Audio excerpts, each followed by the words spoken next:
Aloha and welcome to today's National ANA webinar, Small Business Resources for Native Communities, featuring the U.S. Small Business Administration. This webinar is a national resource of the U.S. Administration for Native Americans. Today is April 27th, 2017, 3 p.m. Eastern. Thanks again for joining us. So a little bit about ANA. The Administration for Native Americans promotes social and economic self-sufficiency for Native Americans in two ways. First, by providing discretionary grant funding for community-based projects and training and technical assistance to eligible tribes and Native organizations. And second, through advocacy and policy development on behalf of Native Americans. So ANA's vision statement is that all Native communities are thriving. And you can learn more about ANA on their website. They're on screen. That's www.acf.hhs.gov/programs/ANA. So today's session is being produced by one of ANA's 4 regional training and technical assistance centers. We are the ANA Pacific TTA Center based here in Honolulu. We serve the Pacific region of ANA's service area. So we provide training and technical assistance to the Native communities of Hawaii, American Samoa, Guam, and Northern Mariana Islands. And ANA also operates similar training and technical assistance centers in its other 3 regions, which are the Alaska region, the ANA Western region, and the ANA Eastern region.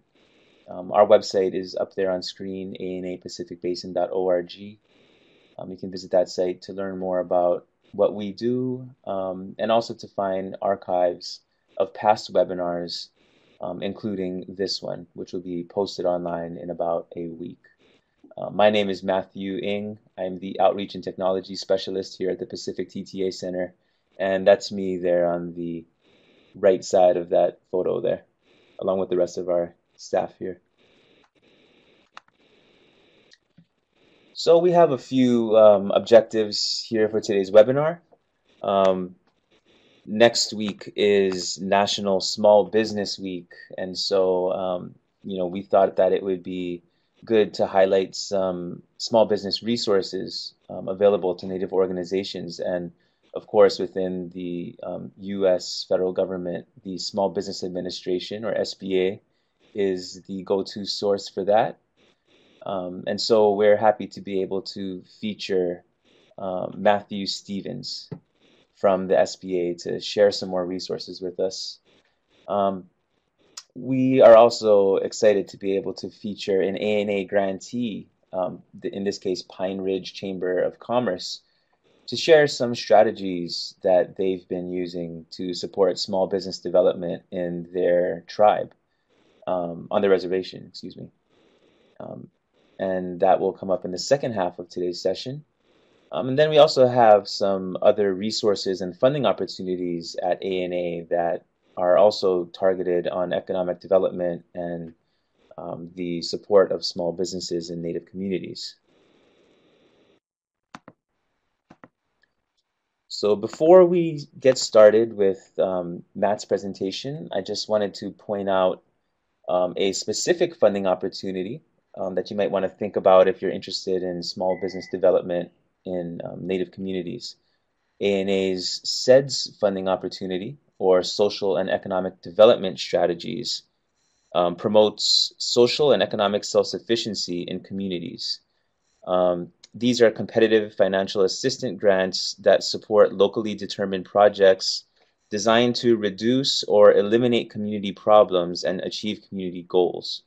The SEDS program supports the principle that social and economic development are interrelated and essential for the development of thriving Native communities. So this approach to promoting self-sufficiency encourages communities to shift away from programs that result in dependency on services and move toward projects that increase community and individual productivity through community and economic development. So small businesses can be a big part of that. SEDS grants fund social and economic development projects in, on, and off reservation Native communities and provide federal support for self-determination and self-governance among Native American people. ANA is interested in supporting community-driven projects designed to grow local economies, increase the capacity of tribal governments, strengthen families, preserve Native cultures, and increase self-sufficiency and community well-being. And so those of you who have been thinking of applying for an ANA grant, ANA's funding opportunity announcements will be published soon. For updates, you can visit www.grants.gov, search for the funding opportunity that you're interested in, and subscribe for forecast updates. And you'll be updated as soon as the new funding opportunities are published. And just to let you know, the SEDS funding area did cover SEDS and NABI in the past, but those are likely to not be offered this year. But the SEDS grant funding area does cover economic development projects, including the support of small businesses and business operations. And we will be answering any questions you may have at the end of this webinar after our two presenters. This will be done through the chat box, and I'll be reading your questions and presenting them to our presenters for answers. So please keep those questions in mind as you listen to these presentations. So at this time, I'm happy to introduce Matthew Stevens from the Small Business Administration. Matt Stevens is the Manager of Strategic Initiatives in SBA's Office of Entrepreneurial Development. He leads a team tasked with researching, conceptualizing, and piloting programs, initiatives, and improvements to keep the agency at the forefront of delivering cutting-edge resources to America's small business owners. His portfolio includes oversight and management of the SBA's regional innovation clusters, the Scale Up America initiative, and the Lean for Main Street Training Challenge. Matt began his federal career as a Presidential Management Fellow and completed a detail at the U.S. State Department in the Secretary's Office of Global Partnerships, focusing on public-private partnerships related to entrepreneurship as a diplomacy tool in Latin America. Prior to his position at SBA, Matt managed a small business assistance program at the Greater Dallas Hispanic Chamber of Commerce, funded through HUD's Community Development Block Grant Program. He began his career in entrepreneurial development while serving in the Peace Corps in Ecuador as a small business advisor. Matt holds a Bachelor of Arts from Southwestern University in Economics and Spanish, and a Master's of Business Administration from the University of Texas at Austin McComb School of Business. And we're excited to be able to feature Matt, and at this time, he'll share with us some resources that he has available to our Native communities. Matt? Great.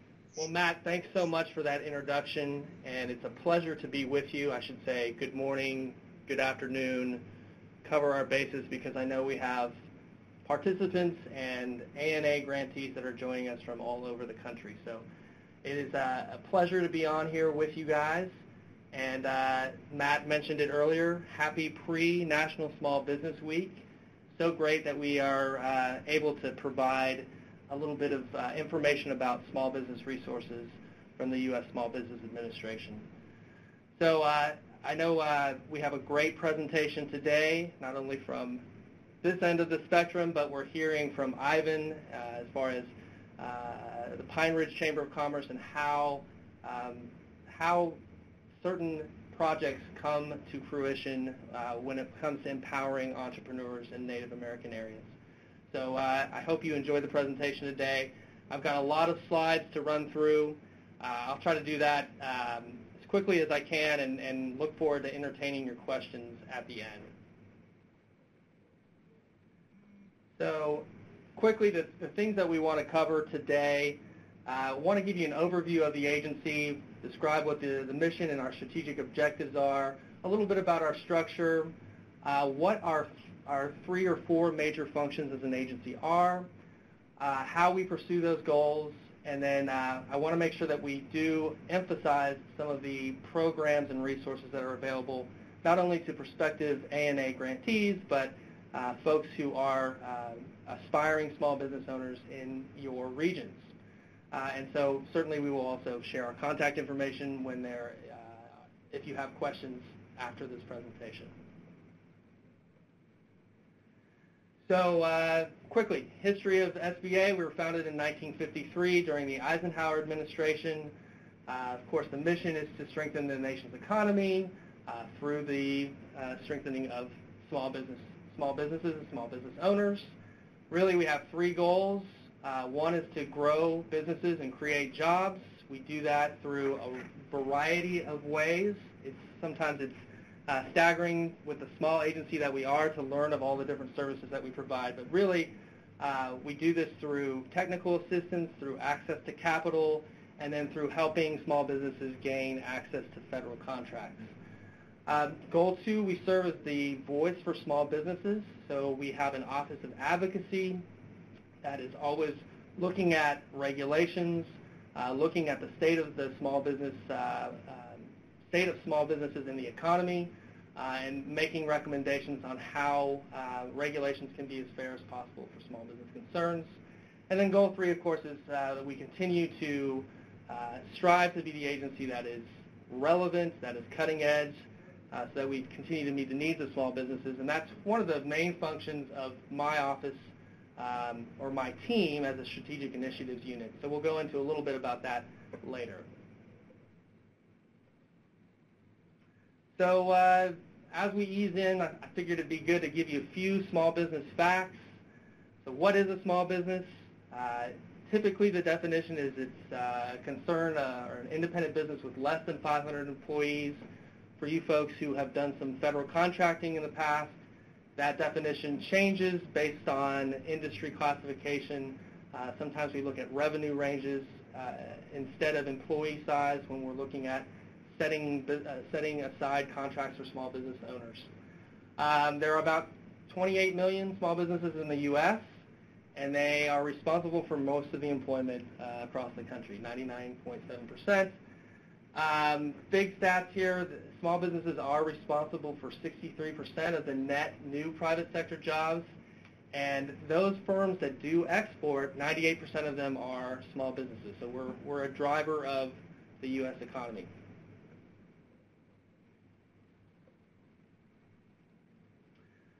Just a quick overview of the structure of SBA. So we have 68 district offices, so at least one district office in each state. Some of our bigger markets like Texas and California have a number of district offices.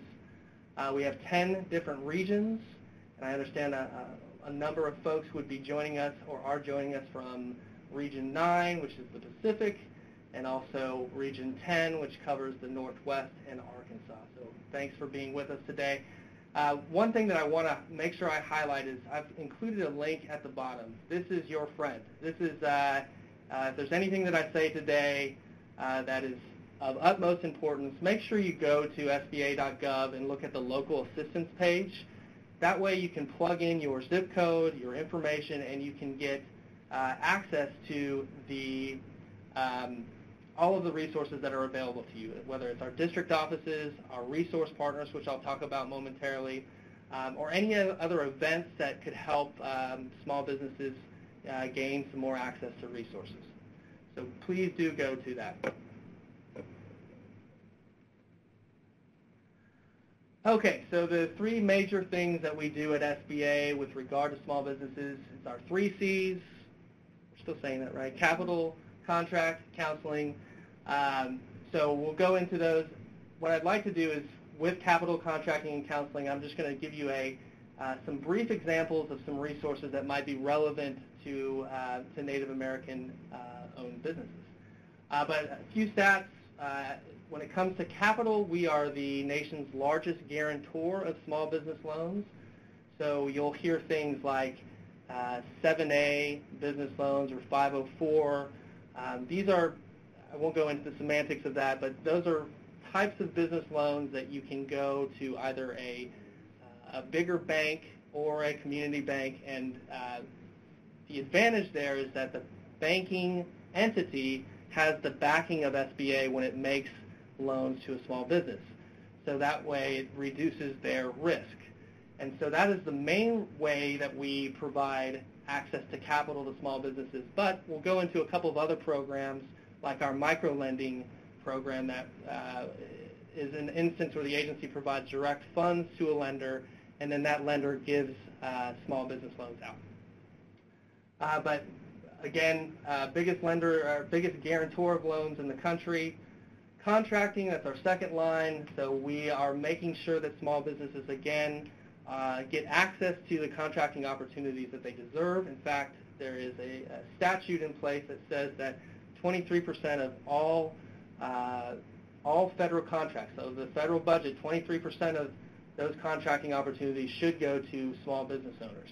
And that 23% is broken down to a number of different types of small business owners. It includes women-owned small business.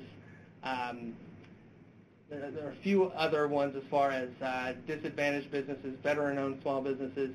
And so we want to make sure on an agency end that those businesses are getting opportunities to those contracts. And some of the ways that that happens I'll go into, but there are set-asides, so you will look at a contracting opportunity and occasionally an action will be set aside for a small business. So we've awarded over $459 billion of contracts have gone to small businesses since 2009. Counseling is our third line of business. That's where I fall in the spectrum of small business administration employees. We oversee programs where more than 70,000 jobs are created or retained each year through the assistance that we provide. And recently we've seen $4.7 billion in financing, so access to capital in the form of loans. As far as the lending portfolio, we've assisted the businesses to secure that amount of funding. So those are the big business lines. So I said 3 C's. What I didn't include there is a D as well. D as in dog. So this is a little-known function of the agency in most situations, but we have an Office of Disaster Assistance. So whenever there is a declared disaster, SBA is the first mover into that space. So we are the lender of first resort, and this is not only for small businesses that have been affected by natural disasters, but it's also homeowners or, between homeowners and small businesses. Those are really the portfolio that we're looking at. And here's just an example of some of the major storms and the economic impact that the impact that has gone on with these storms. So Oklahoma, as far as the Moore tornado, we were very involved there. Hurricane Sandy, of course, Hurricane Katrina, and then back in 1994 with the Northridge earthquake in California. So this is just one of the key functions of the agency, that we move in and make sure that we provide loans immediately after a natural disaster. So I'm going to start going into a couple of the resources under each of those lines of business that I think will be very helpful for you to know about. What I want to say at this point is this is by no means an inclusive canvassing of agency resources, and I encourage you, if there are other resources that you'd like to know about, to reach out to me after the webinar, or we can do it a little bit during the Q&A as well. So one of the things that I wanted to talk about in the access to capital line or lane is the Microloan Program. So SBA defines a microloan as any type of loan that is less than $50,000. It can be even a couple of $100.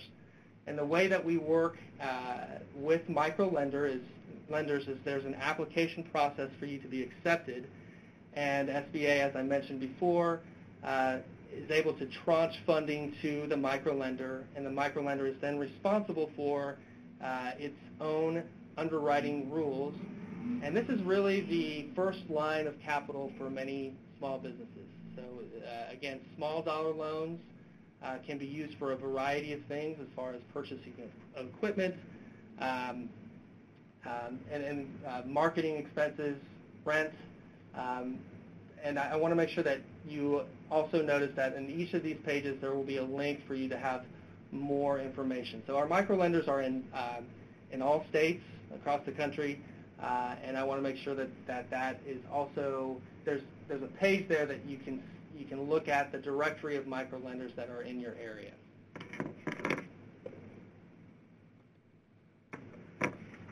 This is also so the 8A program, we're actually shifting into some of the sub-programs under the contracting line of business that I mentioned, the second C. So the 8A program, I'm sure you're well aware of, but if you're not, this is a great technical assistance program as well as access to federal contracts. So the way that this program is done is you apply for 8A business status. Once you're accepted into the program, you can receive sole source contracts, and you can also compete in a teaming fashion as well for bigger contracts. What I want to emphasize here is that tribally owned concerns are definitely part of the mix as far as applicability for the 8A program. So this is just the basic information. I can take some questions about 8A momentarily. And we also have some resources that are available online to learn more about 8A if you'd like to take an online training. Oh, okay. Yeah, thanks. No, I appreciate it. Hey, Matt, am I sounding okay? Can you hear me okay before I go on? Yeah, it sounds okay. Okay, great. Thank you. All right, thanks. I did see a comment in the section that we're not hearing them as well. And I also see a hook 'em horns in there. Great to see that there's some other longhorns in the audience. Very good. All right, quickly, the other program that I want to cover in the contracting lane is the HUBZone program. So HUBZone is historically underutilized business. The HUBZones are established when looking at a number of different parameters with regard to poverty statistics. This is, again, if you are located in a HUBZone, the main advantage there is to gain access to contracting opportunities. Oftentimes, with federal contracts, you'll see a set-aside for HUBZone businesses. And there is an application process. There are a couple of different requirements, one of which is that your principal office has to be located in a HUBZone, and then you have to have at least 35% of your employees also residing in HUBZones.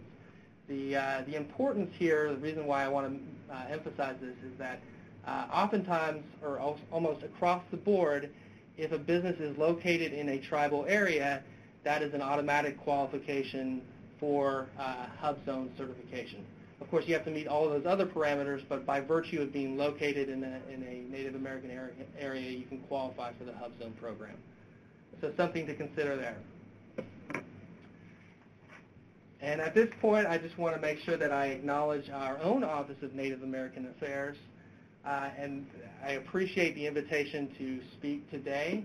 So we have an outstanding office here that does a lot of outreach, a lot of technical and program assistance. And one thing that I want to make sure that you look at that is produced by our Office of Native American Affairs is the SBA Resource Guide. So this is an even more comprehensive look at all the resources that are available via SBA. So thanks again, ONAA, for having me do this presentation. So I'm going to shift quickly to more of a deeper dive of some of the entrepreneurial development services that may be applicable and useful to you folks. This is just a quick graphic of all of the different things. When we look at technical assistance to small business owners, these are the realm of things that we provide assistance in. So from human resources to working on your operation to setting up the right legal structure, we have a network of counselors that are available to teach businesses how to do these things right. This is just a breakout of all the different entrepreneurial development programs that we have as far as broken out by individual guidance, what we have on the internet for the virtual tools, some of our strategic resources, and then some of the programs that are more intensive in support.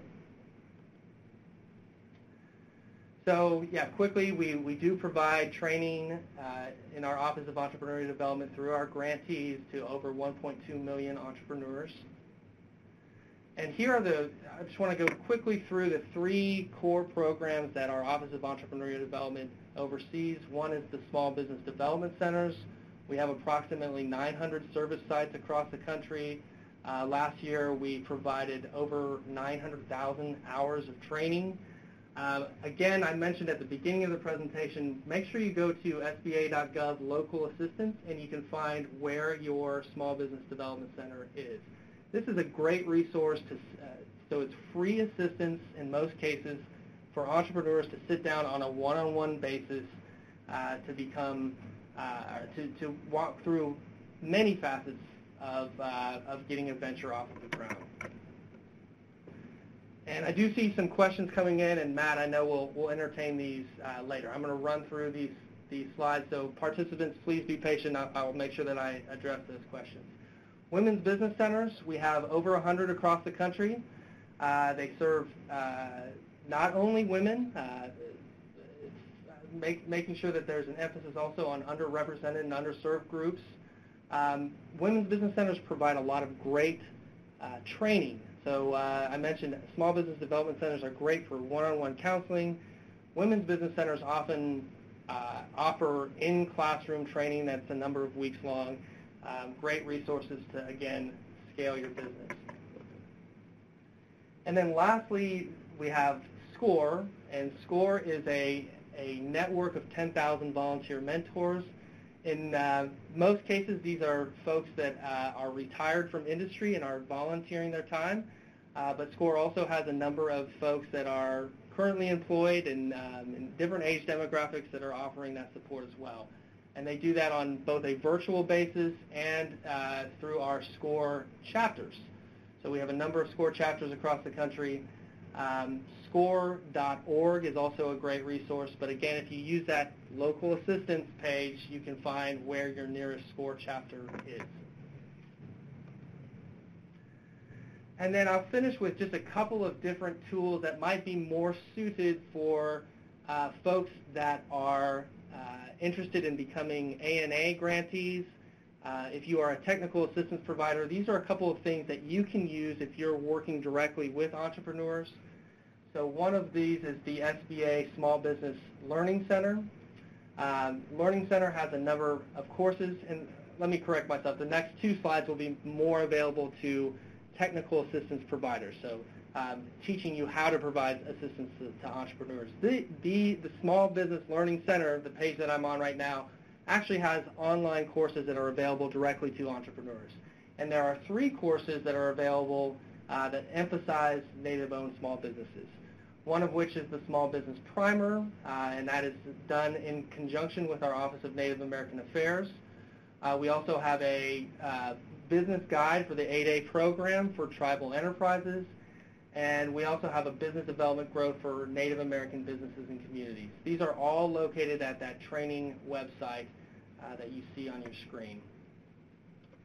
Now, these next 2 slides are more available for folks that provide assistance directly to entrepreneurs. So we have a partner training portal where a number of resources as far as teaching someone how to put together a business plan, learning about the lines of access to capital programs that we have as an agency and how you can facilitate helping an entrepreneur put together a loan package, a number of other resources that you would find helpful if you are an entrepreneurial service provider. So that's the partner training portal. And then the last resource that I want to mention that would be available to folks who would like to do some trainings to potential entrepreneurs is called the Business Smart Toolkit. And this is a 3-module program that was developed in partnership with the National Association of Government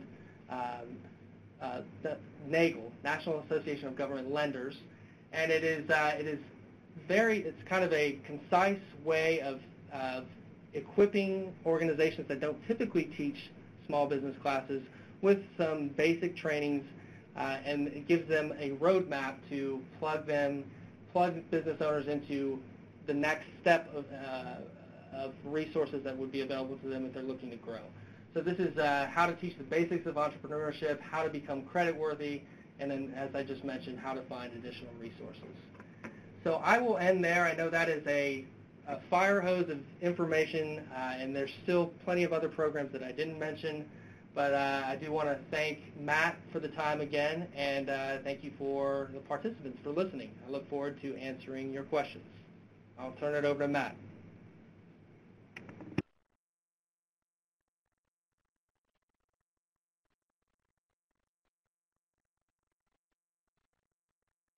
Matt, we can't hear you. And oh, here we go. Yeah, thanks, Matt. So just to let you guys know, this session is being recorded, so you will be able to go back and review some of these resources. We'll also be sending out a follow-up email recapping some of these things. But we just want to thank Matthew Stevens from SBA for sharing all of those resources, all of which are very useful in our Native communities to support small businesses. And we will be opening up a Q&A after our next presentation where you can ask Matt your questions. All the questions that have been typed into the chat box, we'll start with those during the Q&A section, so please keep them coming. Thanks again, Matt. So at this time, I would like to introduce Mr. Ivan Sorbel from Pine Ridge Area Chamber of Commerce, one of ANA's grantees. Ivan is the executive director of Pine Ridge Area Chamber of Commerce. Prior to being promoted to the director position, Ivan was employed as a small business advocate and then the acting director. Ivan has been with the Pine Ridge Chamber since October 2001, shortly after the Chamber's inception. He was born and raised in South Dakota. As a son of a BIA employee, he has lived on many different reservations in South Dakota and Nebraska. Ivan attended college at Central Wyoming College in Riverton on a rodeo scholarship. He later transferred to Chadron State College in Chadron, Nebraska, and obtained a BA degree in criminal justice. After college, he enlisted in the U.S. Marine Corps and served for 5.5 years. While in the Corps, he married and began a family. Shortly after his discharge, he and his wife moved back to the Pine Ridge Reservation to raise their children. And I'd like to pass it to Ivan now to talk a little more about his project and how he supports small businesses within Pine Ridge. Ivan? Okay, thank you, Matt. Again, my name is Ivan Sorbel. I'm the Executive Director of the Pine Ridge Area Chamber of Commerce. And I'm going to be talking today a little bit about our ANA project.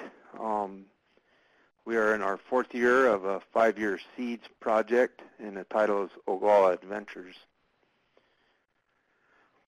A little bit about our organization. We are a Native American Chamber of Commerce. We're located on the Pine Ridge Indian Reservation. We're one of very few chambers of commerce located on a reservation. There are many Native American chambers, but not very many that are actually located on reservations. We are a 501c3 nonprofit. We're established in 2000. We currently have 135 members of our organization that are both native and non-native businesses, and also on and off our reservation. We're primarily grant funded, government grant funded, and we're currently funded under the Administration for Native Americans and the Department of Education. We're focused on economic development on the Pine Ridge Indian Reservation. A little bit, some statistics about our reservation. 70% of all dollars that come onto our reservation and leave within 72-hour period. So paychecks that are cashed on Friday, 70% of those are gone on Monday, spent elsewhere. In a healthy economy, you'll see a 4-time turn of the dollar, and we're here on Pine Ridge, two turns of the dollar is pretty high. We don't export any products from Pine Ridge other than agricultural products, beef cattle, and some crops, wheat, corn, and hay.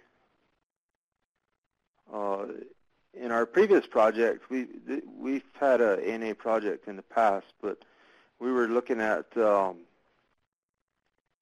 shopping local and trying to get that dollar to turn over more than once. And in that project, we identified a gap in our economy. No income into our economy. Since we weren't exporting, we weren't selling anything, and we figured tourism would be a good way to boost the economy.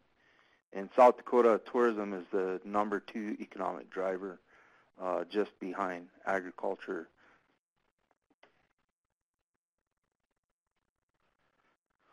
So our project, again, is called Oglala Adventures. It's an ANA SEDS project. We were funded in the first round of SEDS. It's a 5-year project, and we are in our 4th year. Our project is focused on workforce development, youth workforce development, to create jobs in the tourism industry.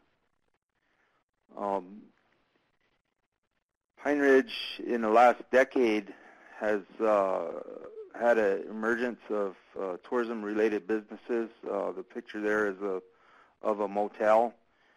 This is a pretty early picture of the motel, but it was the first motel on Pine Ridge since 1964. In '64, the motel burnt down, and this was built in 2005.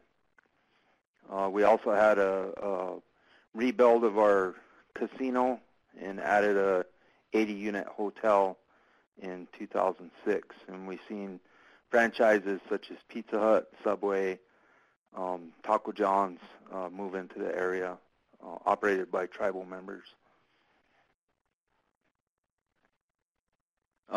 Infrastructure improvements, road construction, signage, better marketing. We also have greater Wi-Fi connectability, telephone lines, and such.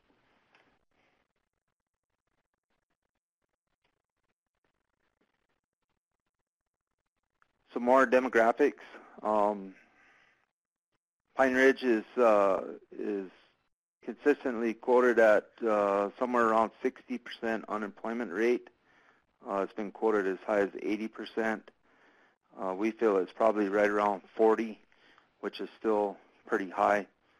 Our population is about 30,000. We have 42,000 tribal members, about 30,000 residents of Pine Ridge, and half of our population is under the age of 18. That might have been adjusted to 24 now, but still 16,000 residents under the age of 24. We're very rural. We span over 3 counties in South Dakota, right at about 3 million acres of land, and our reservation is the size of Connecticut.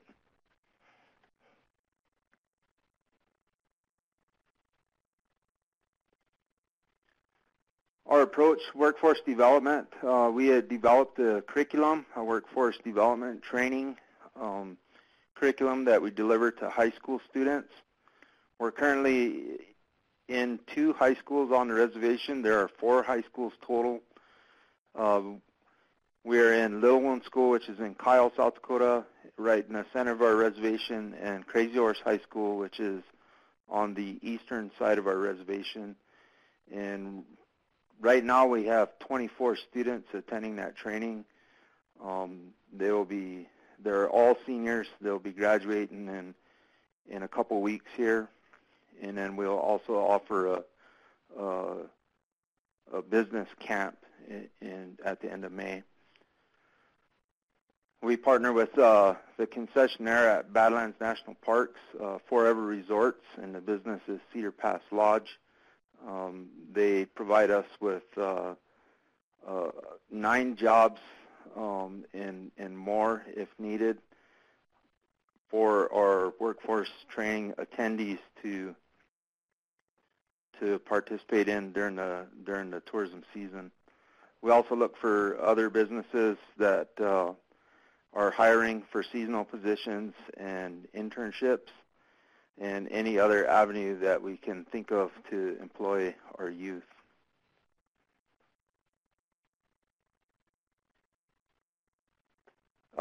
We also looked at in this project, what we figured was in a SEDS project, we're tasked with developing jobs. And even though we're at a high rate of unemployment and have a pretty good-sized population, a lot of people don't have their first job until they're in their mid-20s. Because of the shortage of jobs, and so we felt that we couldn't bring some sort of industry that would employ hundreds of people and have success at that. So we started a little smaller in trying to develop our businesses so that they can expand their employee pool and also expand their resources. So what we're doing is working in tourism. We're creating events that are near or in partnership with local businesses that would help them expand their customer base. For instance, we have a summer event. It's a rodeo. We run it 8 weeks during the summertime, one night a week, and it's close to the motel, the restaurant, and then we're also expanding the local rodeo business as well. So by expanding customer base, we're expanding the business. Providing training to business frontline staff, customer service is probably our number one training. We offer that 4 to 6 times a year, free to our member businesses. We assist in employee recruitment as well. The other part of this is raising the capacity, again, of small businesses, our hunting guides, tour guides, and cultural performers by providing training, directing customers to those guides, and creating opportunities, building tour itineraries and events. One example of this is we recently had a media hunt for wild turkeys this spring, where we invited sports writers in and paired them with a local hunting guide, and then they went out, hunted, and then they wrote stories about their experience on Pine Ridge with their guide and staying in the motel and such. And then we don't have any figures back on that, but we'll soon learn what our reach was and what our dollar total is for that. Our marketing, we have a strong marketing program project within this grant. We're doing brochures. We print and distribute 30,000 brochures of the reservation. The brochure has the map that you've seen earlier inside of it. We print and distribute around 40,000 rack cards for local businesses and events that we have going on. Our website, we use social media, Facebook primarily. We attend trade shows and conferences. We did a trade show in Minneapolis, Minnesota this spring. Next year we'll be adding 2 more, the Denver, Colorado, and Omaha, Nebraska.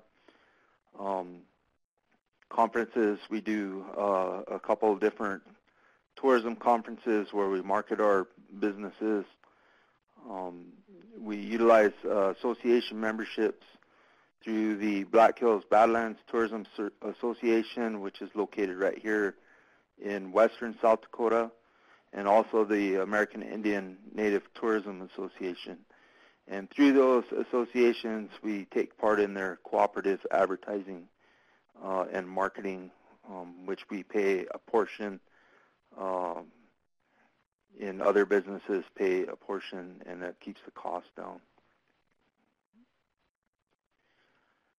Some other benefits to belonging to our Chamber of Commerce. Advertising is the number one with our extensive marketing. Our membership base is $50 per year, and that's up to 5 employees, sole proprietor, and they get a lot of advertising for their $50. We provide trainings, the customer service I mentioned. We also do a marketing training and a management training, as well as some others, taxes, CPR, that sort of stuff. Education, providing education to our business members, also mentoring. Consumer referrals, that's always never ending. We field a lot of telephone calls and emails here at the Chamber looking for businesses, whether it be a guide or a place to stay or to get in contact with the local construction business, consumer and business referrals, and other business opportunities as well. We contract, our policy is to contract with Chamber members first.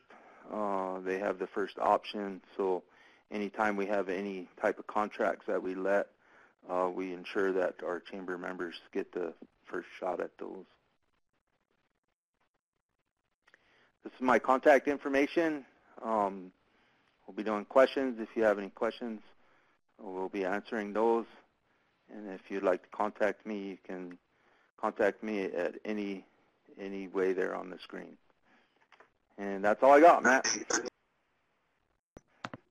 Yeah, thanks so much, Ivan. So we will have this contact information and Matt's on the final slide of the webinar. But before that, I just wanted to thank Ivan for presenting all of those innovative ideas. I mean, you know, what you're doing out there is really putting together a whole economic ecosystem to incubate the whole tourism industry on one reservation, and it's really inspiring, all the way from marketing to small business support and training, and even with the youth, that's really an example of the type of long-term sustainability and investing in self-sufficiency that ANA is looking for, ensuring the future generations. So, we're just really honored to be able to feature the work you're doing out there, Ivan. Thanks again. So at this time, we're going to open it up to Q&A. We have both of our presenters on the line, Matthew Stevens from SBA and Ivan Sorbel from Pine Ridge Chamber of Commerce. Joining us will also be Star Wilbraham from SBA's Office of Intergovernmental Affairs. So at this time, if you have any questions, you can type them into the chat box there on the right. I'm going to start with the questions that we've already received. So the first starts with Raymond. Raymond asks, how many SEDS grants are given out each year? This year, so last year, I think it was expected 12 to 14, and that's probably going to be around the estimated amount of grants this year as well. Once again, the funding opportunity announcements are not officially published. When they are, you'll see an official estimate there, and that's expected sometime soon. So please go to grants.gov to sign up for updates. The next question comes from Holly Kirk. So Holly's asking if SBA programs are as intensely competitive as the ANA programs. So from ANA's perspective, ANA does offer most of its assistance in the form of grants, competitive grants. I know a lot of SBA assistance is more through helping you with contracts and microloans and technical assistance. But could you talk a little bit about the competitiveness of SBA resources, Matt, please? Sure, Matt. Happy to attempt to field that question, and as you mentioned, Star's here to back me up if I'm saying something completely incorrect or if I'm out of my bounds. But Holly, thanks for the question, and we too have a number of competitive grant programs. I'll speak specifically to the Office of Entrepreneurial Development. When it comes to those core grant program or core technical assistance programs like the Small Business Development Centers and the Women's Business Centers, we do a program announcement each year. There are stipulations as far as geographic. So we make sure that we have a SBDC award at least in each state, one per each state. Sometimes there are multiple SBDC lead centers, but it is a competitive grant process. Same thing with our Women's Business Centers. We do have a Women's Business Center in each state, and where there are disruptions in Women's Business Center operation, that's usually where we issue new program announcements. But a lot of those programs are renewed regularly. They're cooperative agreements that have options to be renewed. With our SCORE program, SCORE is managed at a national level, so SBA has a relationship with the SCORE Association, and then that money is distributed across the SCORE chapters. But as I mentioned, SCORE is much more of a volunteer-driven program, so there are ways to start a new SCORE chapter up if you're interested. I can talk with you offline, but all to say is when it comes to technical assistance, we do have some competitive grant programs, and we also do some challenges from time to time. So challenge.gov, it's a sort of a new approach on the federal government side to deploying money to seek innovative solutions for different things. STAR has been involved with a program called Startup in a Day that was issued through challenge.gov, and I believe, is it Pine Ridge in the area? Cheyenne Sioux River Tribe actually was one of the beneficiaries of that particular prize, and then also Choctaw Nation was also one of the beneficiaries. So. Right. And I guess just to add to that, so Matt mentioned there are TA programs that are competitive through grant programs. One of the messages that we do try to get out as well, though, specifically for entrepreneurs, is that SBA does not provide grants specifically to entrepreneurs, in that we actually provide guarantees for loans. And so a lot of entrepreneurs come to us asking for a grant, and unfortunately we have to say that that's not something we offer, but we do provide a lot of assistance through our loan programs and our capital access programs. That's a good point. Yeah. Thanks, Star. And maybe I could have ask Ivan if you might add on to that. Can you talk a little about what the ANA grant application was like for you for this latest project? Okay, I actually had 3 ANA grants awarded to the Chamber of Commerce, and to write an effective proposal, we take about 9 months to draft a proposal. To attending the trainings that are offered by the technical assistants, TNTA providers. I think there are three trainings leading up to submitting your project. Your community involvement is very important, and then acquiring your partnership. So we take when we've drafted these ANA proposals, we've taken up to 9 months to draft them, and to utilize the TNTA providers. Draft a good solid proposal that if there's only 12 or 14 grants available, there's about 300 to 500 applicants a year.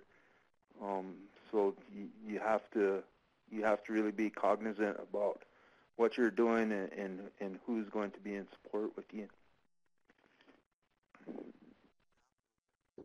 Thanks, Ivan.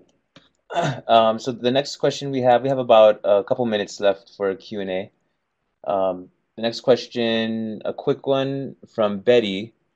Is a nonprofit 501c3 organization eligible for 8A status? That would go to Matt.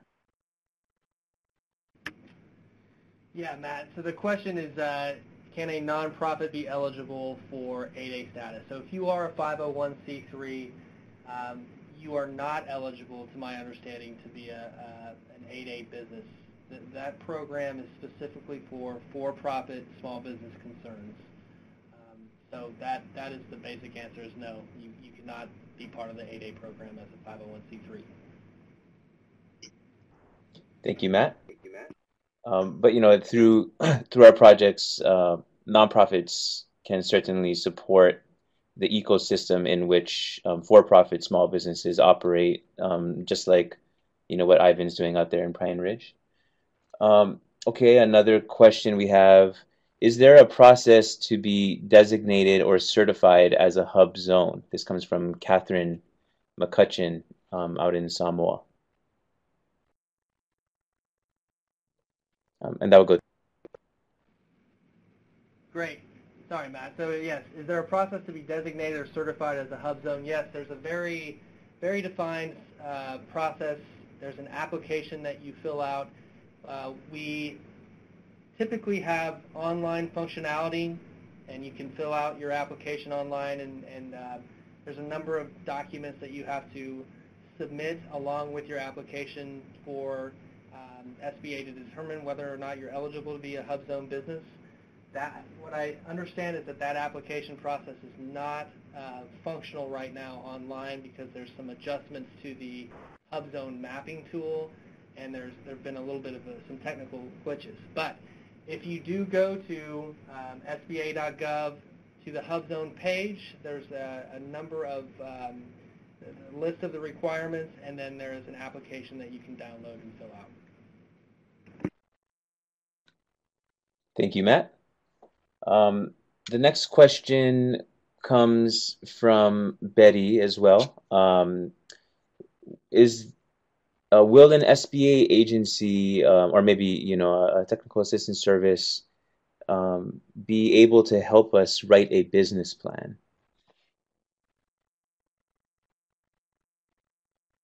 Yeah, Matt, I thought that was that the question? Is there funding support for a small business that is purchasing another small business? Yes, the answer is yes to that question. A number of our loan programs would allow for that action to occur. So what I would encourage you to do is talk to a banker in your community. One of the tools that we have that I didn't mention during the presentation is called LINC, L-I-N-C, and we can certainly send that information out, but you can put parameters of your business into this LINC system, and it's sort of like a Match.com for lenders. It'll tell you which lenders would be able to entertain a loan package from you. So yes, that would be an allowable use of funds. We also have a program that is called the Small Business Investment Company. It's a licensing program for investment firms. So that's probably a little out of the bounds from this question, but SBICs do provide these,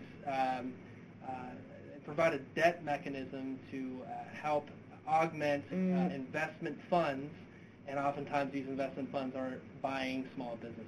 So that's another example, but I would encourage you to look at LINC and talk to a banker about a plan to acquire another enterprise. Great. And what about help in developing business plans? Yeah, Matt, I'm glad you asked. So, or even putting together a loan package. These are two things that are core functions of our technical assistance providers. So again, I would go to our webpage and look at SBA.gov local assistance, and you could make an appointment with an SBDC counselor, for example. You could talk to a SCORE mentor. You could make an appointment with a women's business center, and all of those resources could help you with putting together a business plan. Also on the virtual end of things, we have our online learning center. So we have a number of resources that would be available if you're looking to put together a loan package or the basic step of getting a business plan going.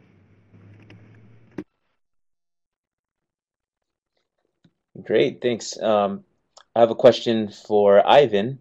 What process did you use to get your curriculum into the public schools? Yeah, this was actually quite a task for us.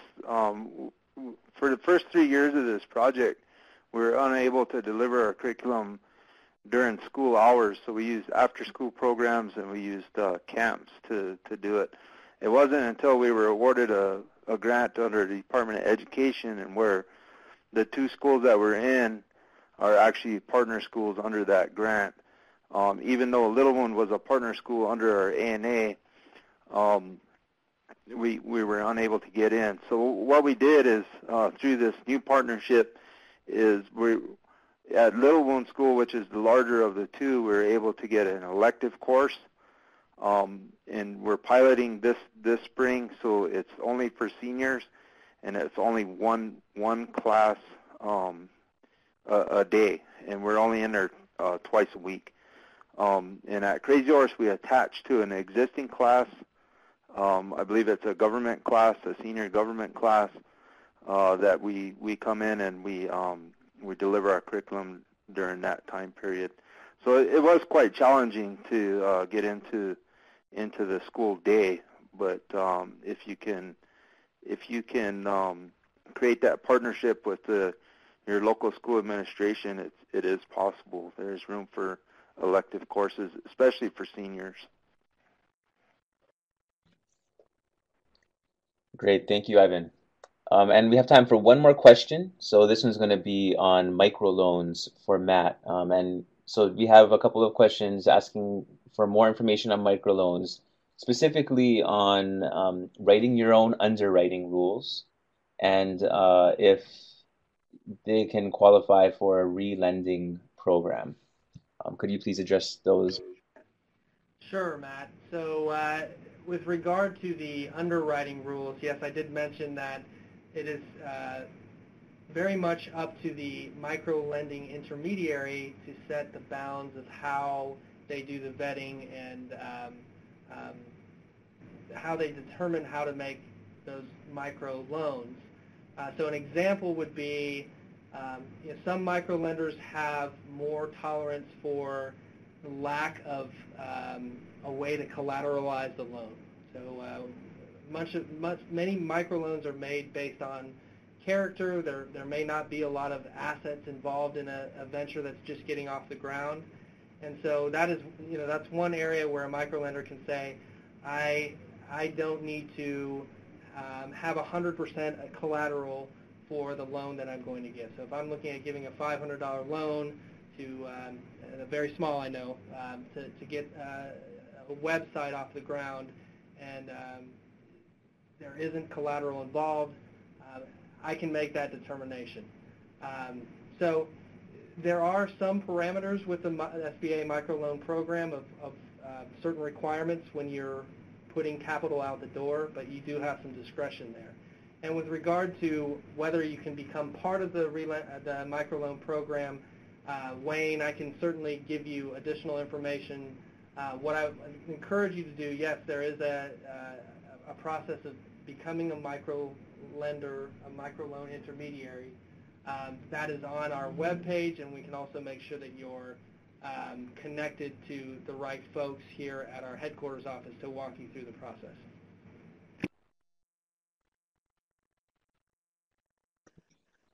All right, thank you very much, Matt. So the rest of your questions, feel free to direct them at the presenter directly. We'll have their contact information in the last slide as well as in a follow-up email. So yeah, I just wanted to thank again Matt and Ivan for taking the time to share with us all the resources that you have there at the SBA, Matt, and all of the inspiring ideas that you're implementing at Pine Ridge, Ivan. It's all very inspiring to those of us looking to do economic development in our native communities. So at this time, I'm going to wrap up the webinar. So first, I'm just going to point you to some additional ANA resources that you might want to check out. And these are all found in ANA's resource library on their website. You can see the URL there, acf.hhs.gov/program/ANA, which is their site, /resource library. Like I said, the ANA SEDS grant is going to be available for application soon once the funding opportunity announcements are published. You can find updates on that on grants.gov by searching for the funding opportunity and subscribing to the forecast updates. Or you can subscribe to the mailing list of your local ANA Technical Assistance Center. Looking at Ivan's project, you might also be interested if you're going to do some type of youth training program for small business development in ANA's iLead program, which fosters leadership and resiliency in youth ages 14 to 24. We also do these webinars twice a month on Thursdays. And so some of the past webinars you might be interested in include indigenous production and marketing of native goods, and using native nonprofits to diversify revenue streams and sustain programs. And you can find these in the resource library as well, or on our website, anapacificbasin.org, in our webinar archive. And some other resources you might want to look for in the library include the economic development resources. If you just search for that, there's going to be a whole bunch of stuff that you can use. And the Tribal Enterprise Developers Guide. If you're interested in that, contact us here. And I will be sending out this PowerPoint in a follow-up email to everyone who registered. So I just wanted to thank you, mahalo, for joining us for today's webinar. I'm going to leave this slide here up on screen. And feel free to contact me. Once again, my name is Matthew Ng. I'm the Outreach and Technology Specialist here at the ANA Pacific Region Training and Technical Assistance Center. Our website is there, anapacificbasin.org. Our phone number is on screen. You'll also see the contact information for both Matt Stevens from the SBA and Ivan Sorbel from Pine Ridge Chamber of Commerce. This has been a national ANA webinar, Small Business Resources for Native Communities, featuring the U.S. Small Business Administration. This has been a resource of the Administration for Native Americans. Thanks again.